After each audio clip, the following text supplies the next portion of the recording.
اگر میں حسین کو دوں اس کا رنج مجھے بھی ہے، میری صاحبزادی فاطمہ کو بھی ہوگا۔ تو فرمایا کہ ابراہیم کو لے جا اور حسین کو مجھے رہنے پاس رہنے۔ اور بار بار ننھے تھے، شہزادے تھے، بچپن کی حالت تھے، اور اس وقت نبی آخر الزمان یہ ارشاد فرمایا کرتے تھے کہ حسین میں نے تجھے اپنے پاس رکھا ہے، کسی لیے رکھا ہے۔ تو ساری زندگی یہی کہتے رہے کہ اللہ تبارک و تعالیٰ کے پیارے محبوب میرے نانا جان نے اپنا بیٹا میرے لیے قربان کر دیا، میں کیوں نہ ایسے قربان ہوں۔ سرداد ناداد دست در دست یزید، حقہ کے بنا لا الہ است حسین۔ کہ امام حسین اس کلمہ کی بنا ہے، ہر چیز ان پر حاضر۔ دیکھیے کہ حضرت امام حسین آپ کی سخاوت دیکھیے، یہ تھی صبر و استقلال، سخاوت دیکھیے آپ کی کہ ایک مرتبہ ایک شخص آپ کی بارگاہ میں تشریف لایا، کہا کہ مجھے کچھ عنایت کیا جائے، سوالی تھا، کہا مال غنیمت سے کچھ آنا ہے، تھوڑے دیر ٹھہر جاؤ، بیٹھ جاؤ۔ اب وہ شخص بیٹھا ہوا ہے، وقت گزرا، ابھی مال غنیمت سے نہیں آیا، کچھ بھی نہیں آیا۔ تو امام حسین علیہ السلام بڑے پریشان، ابھی تک مال غنیمت سے کچھ آیا نہیں۔ تھوڑا وقت گزر گیا، وقت گزرنے کے بعد کیا ہوا، مال غنیمت سے جو کچھ آیا تو سارے کا سارا اس سوالی کو دے دیا۔ کیا ہوتا ہے، ہم اپنا تصور کریں تو کیا کرتے ہیں، یار اپنے لیے کھانے کے لیے کچھ رکھ لیں، جو ہے بعد میں اس سوالی کو دے دیں۔ لیکن کیسی سخاوت، جتنے کا جتنا آیا سارے کا سارا تقسیم کر دیا، اور دینے کے بعد ہاتھ جوڑ کر کھڑے ہو گئے اس سوالی کے سامنے۔ یا سوالی مانگنے والا آیا اور اس کے سامنے ہاتھ جوڑ کر کھڑے ہو گئے۔ فرمایا کس وجہ سے ہاتھ جوڑ رہے ہیں، اس سوالی نے پوچھا، کہا کہ تھوڑی دیر میں نے تجھے بٹھائی رکھا، تو میرے پاس بیٹھا رہا، تجھے میں نے جلدی سے جلدی تجھے دے نہ سکا، کیونکہ مجھے مال غنیمت آنے میں لیٹ ہو گئی، میں تجھے جلدی دے نہ سکا، سخاوت نہ کر سکا۔ کہا کہ مجھے معاف کر دینا اس بارے میں۔ یار کیسی سخاوت ہے کہ آپ کو وراثت میں ملی ہے، صبر و استقلال آپ کو وراثت میں ملا، سخاوت آپ کو وراثت میں ملی۔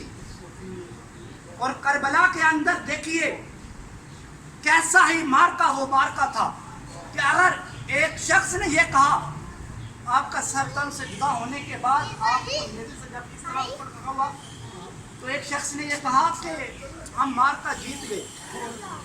کہا کیسا مارکا جیتے ہو یار تم، دیکھو اسے شہید کرنے کے بعد وہ دیکھو ابھی بھی اس کا سر اونچا جا رہا ہے۔